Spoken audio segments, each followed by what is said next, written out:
오늘 본문은 이렇게 시작합니다. 천국은 마치 품꾼을 얻어 포도원에 들여보내려고 이른 아침에 나간 집주인과 같다. 포도원은 곧 천국이다. 포도원의 주인이 바깥에 나와서 일꾼들을 선택을 해서 포도원 밭에 이제 들여보내게 되지. 그런데 처음에는 이제 힘 있는 자, 뭔가 쓸모가 있는 사람을 선택해서 들여보내요. 그 다음에 또 나중에 보니까 전혀 쓸모없는 사람들까지 다 일터로 보내니까. 도대체 천국은 뭐냐? 오늘 본문에 주시는 핵심은 간단해요. 천국은 힘 있는 자나 없는 자나, 연약한 자나 불쌍한 자나 차별 없이 모든 사람들이 천국에서 함께 일해야 된다는 거예요. 할렐루야. 그래서 오늘 우리 포도원 주인처럼 우리들도 어떻게 돼요? 동일한 마음이 우리들에게 신령 가운데 뿌려지기를 주의 이름으로 축복을 합니다. 오늘 전체 내용을 보게 되면 간단합니다. 포도원 주인이 이른 아침에 나가서 함께 일할 일꾼들을 모집을 해서 포도원 밭에 들여보내요. 근데 임금은 1데나리온이에요. 하루에 5차례 나가서 동일한 일을 반복합니다. 대부분 아침 6시에 나가서 데려오면 그분들하고 일하면 되는데 또 9시에도 나가고 12시에도 나가고 오후 3시에도 나가고 오후 5시에도 나가서 일꾼들을 불러다가 포도원밭에 들여보내서 일을 시켜요. 근데 일당을 지급을 할 때 포도원 주인이 맨 나중 5시에 늦게 와서 1시간 일한 노동자들에게 먼저 임금을 지불합니다. 먼저 온 일꾼들이 불평하지요. 더 많은 돈을 받을 줄 알았는데 똑같은 1데나리온을 받아요. 그래서 포도원 주인의 처사에 원망을 합니다. 포도원 주인이 반응을 하지요. 내가 너희와 약속한 것은 1데나리온이 아니냐. 나는 약속한 것을 지켰는데 내가 선하게 행동하는 것을 보고 너희가 악하다고 하느냐. 너희들 잘못됐다. 이것이 내용 전체, 오늘 본문의 전체 내용이지요. 이 본문 전체 내용을 통해서 우리가 2가지를 알아보려고 그래요. 첫째는 뭐냐? 이 맨 마지막 11시에 선택받은 사람, 또 하나는 먼저 선택받은 사람, 이 2가지를 좀 본문을 통해서 함께 고민해 보면서 우리가 나가야 될 사명이 뭐고 또 교회가 어떻게 천국 백성들을 교회로 또 하나님 나라로 동반자로 그들을 끌어들이고 전도할 것인가 함께 고민하는 시간 되어보려고 합니다. 첫 번째, 이 주인이 하루 무려 5차례 나가서 노동시장에 나가서 일꾼들을 모아서 포도밭에 들여요. 아침 일찍이 나갑니다. 그 다음에 또 오전 9시에도 나가요. 이해가 됩니다. 또 오후 12시까지 12시에도 오전 12시까지 또 나가서 데려오는 것도 이해가 돼요. 근데 오후 3시에도 나가서 일꾼들에게 말합니다. 너희에게 상당한 돈을 줄 것이다. 포도밭에서 일해라. 그런데 11시, 오후 5시에도 나가서 포도원 주인이 가서 일꾼들에게 포도밭에 가서 일하라. 그들을 포도밭으로 들여보내요. 이스라엘의 시간, 유대인들의 시간은 하루를 12시간으로 계산을 합니다. 오전 6시서부터 저녁 6시. 그래서 오전 6시가 1시로 시작을 해서 오후 6시로 일이 마감이 돼요. 그래서 12시간으로 유대인들은 하루를 계산을 하죠. 그러면 11시에 나가서 주일에 나가서 노동시장에 가서 일꾼들에게 포도원밭에 들어가라고 한 것은 오후 5시예요. 이 사람들이 일을 많이 해봤자 몇 시간이에요? 1시간밖에 없습니다.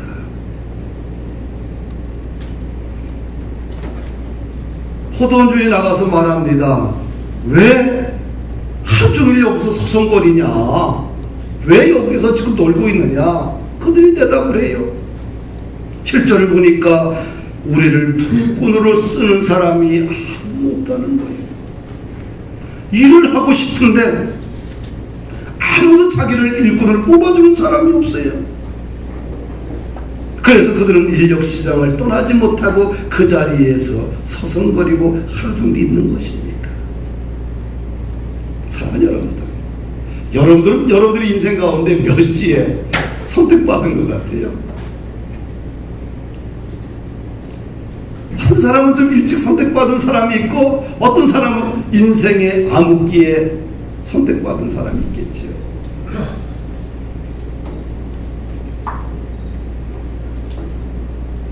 인력시장을 가보십시오.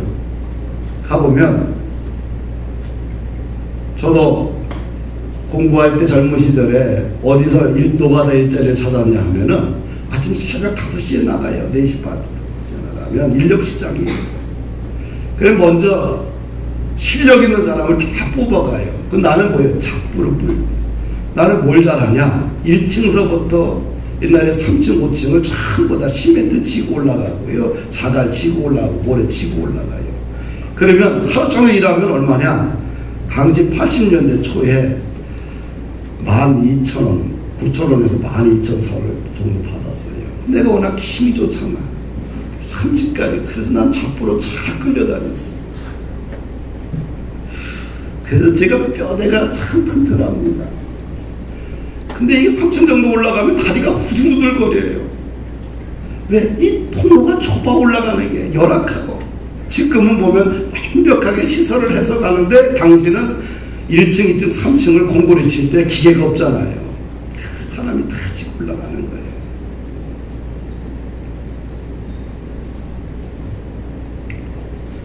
근데 그 일자리도 없는 거예요. 가면은 거기에 1, 20%만 사람들이 뽑혀가요. 나머지는 일자리가 없는 거죠. 오후 5시까지 남아있는 사람들 어떤 사람이 될까요? 인력시장에서 서성거리고 있던 오후 5시. 하루가 이제는 1시간이면 끝나게 됩니다. 가장 힘이 없고 연약한 사람들이겠지요. 포도원 주인은 이 사람들에게 일자리를 제공해주고 있어요. 너희도 포도원에 들어가서 일하라. 왜 포도원 주인은 손해가 나는 것에도 불구하고 이 사람들을 선택했을까? 포도원 주인은 자기 일을 위해서 부른 것이 아니에요. 약한 자들에게 일자리를 주기 위해서 부른 것이지요. 예수님의 관점은 뭘까? 예수님의 관점과 세상 사람들의 관점은 완전히 좀 달라요. 예수님의 관점은 세상에서 가장 연약하고 힘없고 쓸모없는 사람들을 데려다가 보석 만드는데 천부적인 재능이 있는 분이야. 할렐루야. 아무도 거들떠 보지 않던 분들에게 오늘 포도원 주인은 일자리를 줍니다. 이것이 주님의 마음이에요.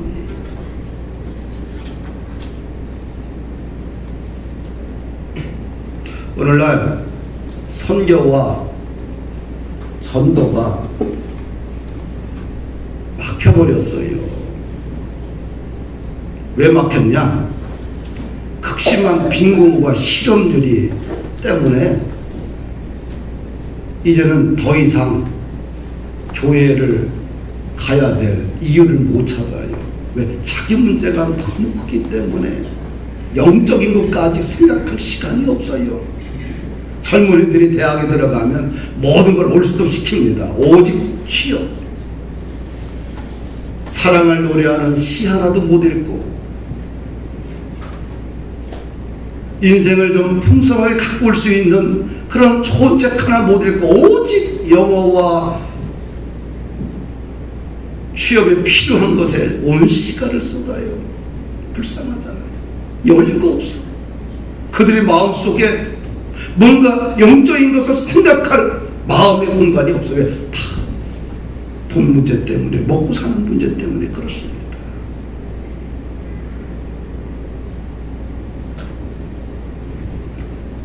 이 오후 5시에 그런 절박한 심정을 가지고 아둥바둥 살아가는 사람들이 이 땅에 너무 많아요. 그럼 도대체 어떻게 이들을 전도해서 포도밭으로 일꾼을 보낼 수 있겠는가? 어떻게 이들을 전도하고 어떻게 이들을 선교해서 하나님 나라의 일꾼에 동참시킬 수 있겠는가? 선교학자들이 말하는데 한 가지 방법밖에 없대요. 비즈니스 선교 방법밖에 없대요. 조직신학자 웨인 그룹함은 이런 말을 합니다. 비즈니스가 빈곤을 해결하는 장기적인 방안이다 라고 주장하고 있어요. 하나님 나라의 비즈니스를 통해서 이들에게 일자리를 제공해주고 일거리를 주고 이들이 복음을 받아들이고 하나님 나라의 일꾼으로 삼아야 된다는 거예요.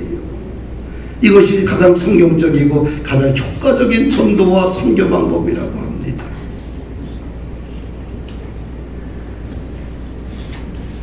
예수님께서 지상명령을 했어요. 모든 민족을 뭐 삼으라고요? 제자 삼으라. 이 모든 민족을 제자 삼으라는 말이 2000년 전서부터 지금까지 왔어. 그런데 오늘 21세기 와서는 점점 이 꿈은, 이 비전은 점점 요원하는 것 같아요. 힘이 져가고 있어요. 세계 인구가 70억 정도 되는데요. 20억 정도가 복음을 한 번도 들어보지 못했습니다. 그런데 점점 선교가 어려워지고 있습니다. 금세기에 엄청난 노력을 했습니다. 그럼에도 불구하고 이슬람과 불교, 힌두교를 숭배하는 사람들에게 거의 기독교가, 그 선교가 영향력을 주지 못하고 있다는 겁니다. 또한 이것을 제외한 많은 미전도 종족들은 거의 예수님에 대해서 관심도 없습니다. 그들의 관심은 오직 직장이고 일거리입니다. 그리고 더 나은 경제 발전입니다. 그럼 오늘날 이렇게 국제화된 이 경제 상황 속에서 어떻게 선교가 가능할 것인가? 그 해답은 선교학자들이 말합니다. 비즈니스 선교밖에 없다.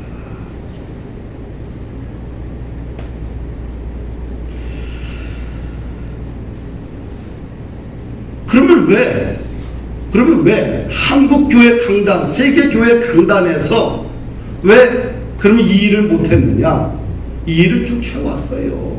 근데 20세기 들어와서 교회가 성장하면서 교회의 돈이 많아지면서 비즈니스와 선교와 복음은 완전히 분리하기 시작한 겁니다. 그래서 강단에서 비즈니스와 복음은 동반자가 아니라 분리되어야 된다는 생각이 지배적이에요. 그래서 비즈니스를 이야기하게 되면, 선교를 이야기하게 되면 이건 뭔가 문제가 있다, 물질지향적이다라고 보는 시각이 강해지면서 교회에서, 설교에서 다 사라지기 시작하지요. 전도는 오직 훈련된 전도자와 선교사의 책임이라고 생각했습니다. 교회 내에서도 순수한 교회 중심의 사역만 고결하고 성서적이라고 생각을 했어요. 비즈니스 선교는 한 단계 낮은 소명이라고 인식을 했습니다. 많은 사람들이 말하면 사역을 하기 위해서는 비즈니스 세계를 떠나야 한다. 그래야지만 하나님 나라를 세울 수 있다. 맞는 얘기지만 또 한편은 틀린 얘기지요.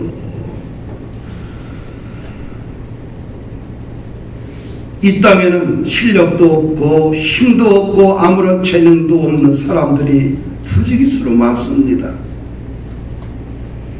교회는 이들을 보석으로 만들고 이들에게 희망이란 보석을 심어줘야 합니다. 이것을 통해서 천국이 확장되게 되는 것이지요. 이 오후 3시와 오후 5시에 멈거리고 있는 인생들을 어떻게 전도하고 선교할 수 있을까? 선교지에 가보십시오. 일자리를 얻는 사람 많지 않습니다. 하루 종일 서성거리고 있는 사람 많습니다. 웅크리고 앉아있고 사람을 봐도 휑하니 쳐다보고 있어요. 초점이 없습니다. 왜 그럴까요? 일하고 싶은데 자기를 불러줄 사람이 아무도 없는 거예요. 그래서 힘없이 나약하게 그저 그 자리를 지키고 있을 뿐입니다. 이 사람들에게 당신 예수 믿으십시오. 맞는 말이에요. 예수면 다 됩니다. 맞는 말이에요. 그러나 이분들에게 이 말은 공허한 메아리에 불과하지. 우리가 한국 땅에 복음이 들어올 때도 예수님만 들어왔습니까? 아니지요. 교육이 들어왔고 의료가 들어왔고 그 다음에 빵이 들어왔어요. 70년대까지 한국 교회는 미국의 원조를 받으면서 대부분 교회들이 학교들이 다 선진국에서 준 돈으로 세웠어요.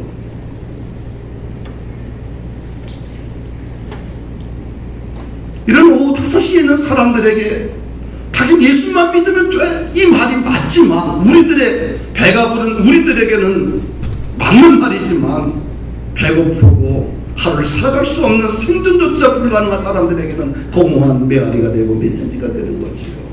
어떻게 해야 되느냐. 교육도 필요하고요.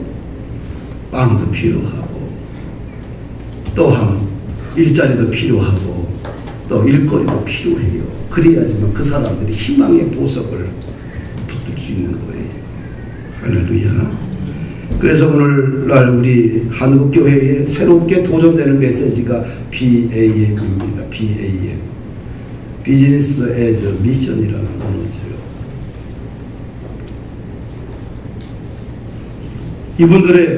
이분들은 어떤 생각을 가지고 살아가느냐.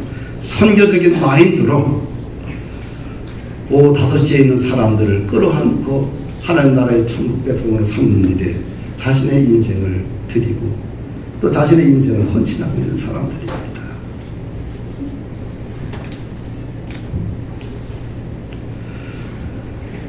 우리 주위에 교육받지 못한 사람들 많습니다. 상처가 있는 사람들 많아요. 고아와 감옥에 갇혀 있는 사람들, 직업의 기회가 더욱 절실한 사람들 많지요. 포도원주의는 이들을 끝까지 놓치지 않고 불러서 포도원에서 일을 시키는 것을 봅니다. 그 샘선루 기쁨 출판사의 이 강영란 집사님 대표인데 이분이 책을 기가 막히게 잘 만들어요. 그분이 책을 만들면 신간을 꼭 교회로 보내줍니다. 그래서 선교지를 갈 때는 항상 책을 한 2권 정도 가지고 가요. 근데 책꽂이에 그분이 보내준 게 있는데 최근에 2주 전에 보내준 게 있는데 그런 마이크로 선교, 마이크로 엔터프라이즈 뭐 감이 오질 않아요. 감이 전혀 오지 않아. 그래서 책 뚜껑도 안 열어봤어. 근데 디자인이 이뻐. 근데 뭔가 이 속에는 내가 모르는 것이 있겠다 싶어서 이 책을 뽑아가지고 갔어요. 가서 읽으면서 아주 큰 도전을 받았어요. 이 책의 저자는 누구냐면 이지영이라는 이사장인데 몸선교의 대표 이사장입니다. 근데 이분의 이름에 따라다니는 타이틀이 있는데 총체적 사업 선교의 실천가 마이크로 기업 개척자다 이렇게 소개를 해요. 참 길고 복잡해. 한마디로 이야기하면 이분은 전 세계에 다니면서 아주 이름도 없고 빛도 없고 자기 이름조차도 쓸 수 없고 희망이 전혀 없고 먹고 살지도 못하고 하루하루 오후 5시에 있는 사람들에게 희망을 주고 일거리를 주고 일자리를 주면서 그들을 섬기는 사역을 해요. 그래서 모든 단어 앞에 마이크로 농기구, 마이크로 병원, 마이크로 뭐 융자, 마이크로 뭐 학교, 마이크로 빵집 뭐 이런 식으로 해서 전 세계를 다니면서 가장 힘없고 연약한 사람들을 섬기고 있습니다. 이 마이크로라는 것은 이 뜻은 뭐예요? 보면 아주 작다, 미세하다. 또 우리가 정부 처리 용어는 따지면 100만 분의 1 정도 아주 미세한 것을 이야기해요. 근데 자기는 이 마이크로의 존재도 안 된다는 거예요. 내가 섬기는 것은 이 마이크로의 존재도 되지 않는 아주 작은 것이라는 겁니다. 그 작은 것을 하나님 앞에 드릴 때 많은 사람들이 살아나는 것을 보게 돼요. 이분이 주장하는 용어가 있습니다. 말이 있는데 이 땅에는 많은 교회들이 있습니다. 그 안에는 마이크로 지체들이 모두 일어나서 자기 몫을 감당하면 매크로 전체를 변화시킬 수 있을 것입니다. 이 교회 안에는 이 작고 작은 이 지체들이 많다는 거예요. 그들이 예수의 이름으로 일어나게 되면, 일어나서 자기의 몫을 감당하게 되면 이 세계 전체를 변화시킬 수 있는 원동력이 있다고 주장합니다. 작고 작은 사람들, 아무에게도 관심과 주목을 받지 못하는 사람들, 이들을 세우는 것이, 세울 때 하나님 나라가 확장되지 않느냐.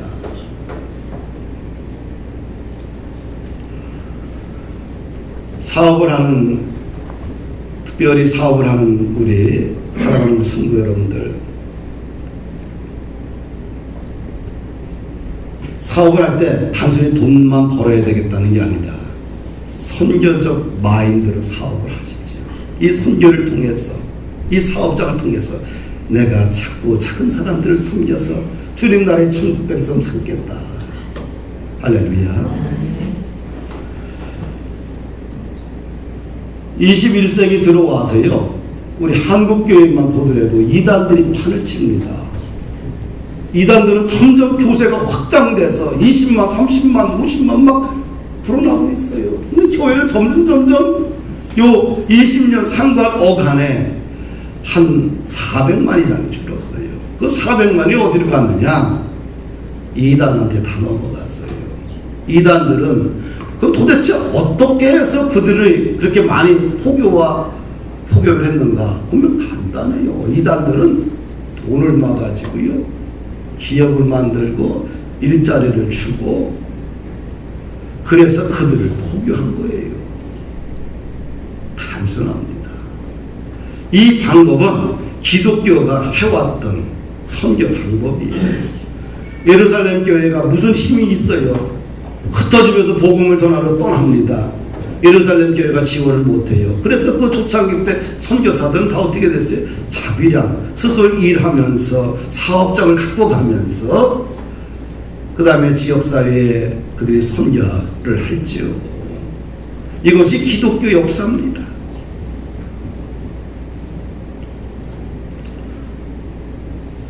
우리가 인도네시아에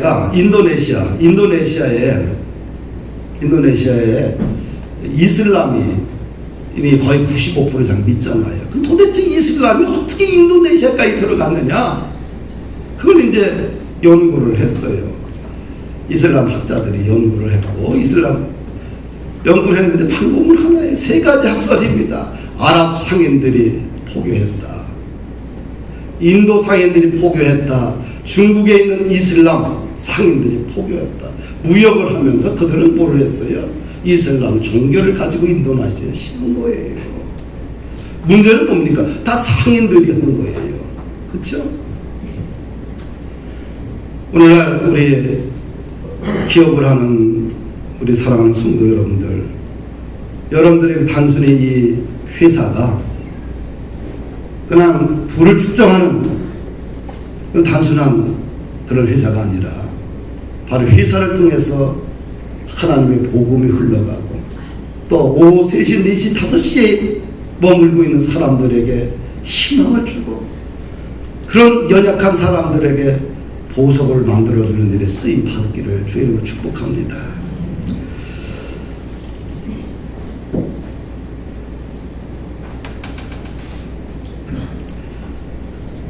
그러면 두 번째 우리가 생각해 볼 것은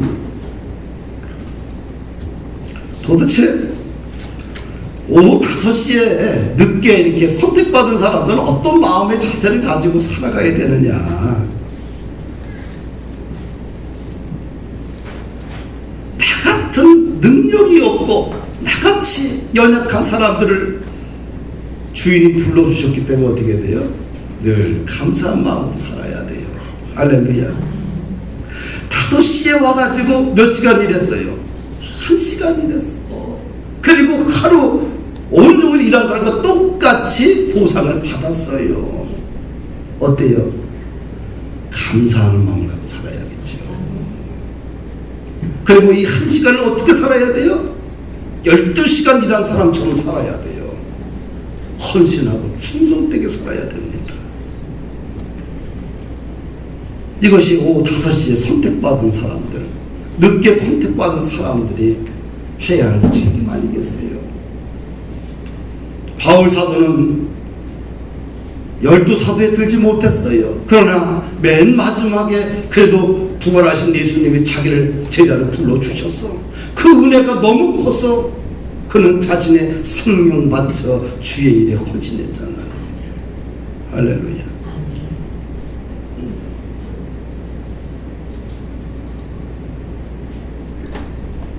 사랑하는 여러분들, 그러면 아침서부터 일찍 선택받은 사람들은 그 도대체 어떻게 살아가야 되느냐. 오늘 본문을 보니까 나중 온 자부터 주인이 돈을 줬어요. 근데 한 대라를 다 준 거예요. 하루 일당치를 다 줬어. 근데 먼저 온 사람들이 생각을 하는 거예요. 아, 나중 온 사람도 1시간 일하는 사람도 하루 일당을 받았으니 우리는 더 많이 줄 것이다 기대했어요. 그런데 한 대를밖에 안 주는 거예요. 그럼 어때요? 기분이 상한 거예요. 그래서 이 먼저 온 사람들이 주인을 원망합니다. 이들이 이렇게 원망을 해요. 우리는 하루 종일 와서 땀 흘리고 수고하고 더위에 했었는데 왜 한 대를만 줍니까? 저 사람들은 1시간 일하고 하루 종일 임금을 다 주고요. 이거 불공평하지 않습니까? 주인에게 항변합니다. 원망해요. 주인은 말합니다. 내가 네게 잘못한 것이 있느냐? 난 없다. 나는 너와 약속한 것을 다 주지 않았니? 내가 저 사람들에게 1시간 일한 사람들에게 임금을 다 준 것은 그 내 뜻이다. 네가 관여할 것이 아니다. 내 것을 가지고 내 뜻대로 주는데 네가 왜 악하다고 하느냐. 그러면서 이런 얘기를 해요. 나중된 자가 먼저 되고 먼저 된 자가 나중된다. 할렐루야. 우리가 먼저 선택받은 사람들이 어떻게 살아야 되느냐. 인생의 오후 5시, 오후 3시에 절박한 마음을 가지고 살아가는 사람들이 보면서 저들이 주님 나라에 들어왔으니 얼마나 귀하냐. 그들을 귀하게 여겨야 돼요. 함께 천국 백성 됐으니 함께 일하니 얼마나 감사하고 귀하냐. 할렐루야. 그리고 먼저 온 사람, 나중에 와서 한 달란트를 똑같이 받은 사람은 어떻게 먼저 온 사람을 대접을 해야 돼요? 저분들의 수고와 헌신에 대해서 어떻게 돼요? 감사하고 고맙게 얘기해야 돼요. 그런데 먼저 선택받고서 있던 사람들은 어떤 독소에서 벗어나야 되느냐? 마음의 원망을 벗어버려야 돼요. 내가 많이 일을 했는데 왜 나에게 똑같이 주냐? 기분 나쁘다. 이것은 하나님 나라에 맞지 않다는 거예요. 일제 부르심을 받고 주의 일에 헌신한 일꾼들에게 찾아오는 이 독소, 이런 독소들을 극복하자. 내가 열심히 일을 해서 다른 사람들에게 시간과 물질과 또 지식을 또 건강을 나눠주고 살면 얼마나 행복해요. 할렐루야. 이것이 천국이라는 거예요. 천국은 내가 많이 일을 했으니까 더 많이 받아야 된다. 이건 세상적 가치예요. 근데 세상적 가치는 천국에서는 합당하지 않아요. 천국은 많이 일을 해서 똑같이 한 대라는 건 받고 나머지 99개는 함께 나누는 것이 천국의 가치예요. 할렐루야. 우리가 신앙생활하면서 우리가 마음이 이렇게 구부러지면 안 돼. 그렇죠? 마음이 오직 하나님을 향해서 쫙 펴져 있어야 돼.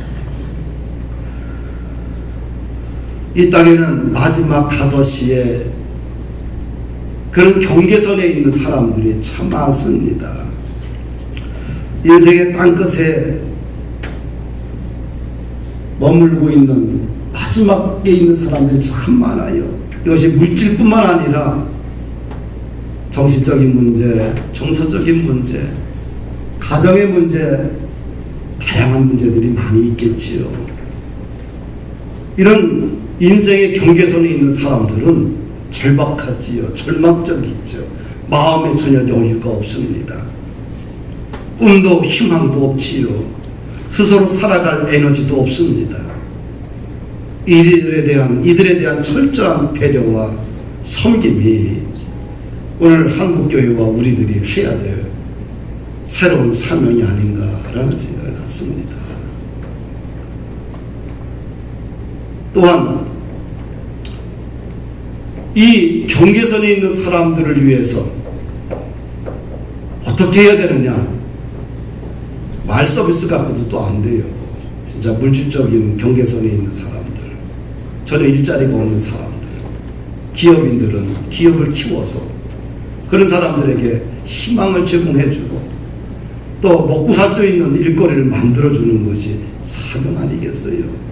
그래서 기업하는 사람들은 더 열심히 일을 해서 사세를 확장을 하고 이 땅 지구촌에 더 많은 사람들에게 혜택을 나눠주는, 그렇게 헌신하고 살아가야 돼요. 그럴 때 진정한 천국이 우리 가운데 세워지지 않겠나. 사랑하는 여러분들, 말씀을 마칩니다. 오늘 다시 한번 새로운 소명을 가지고 또 사명을 가지고 우리 일터와 우리의 가정과 인생을 세워가기를 주의 이름으로 축복합니다.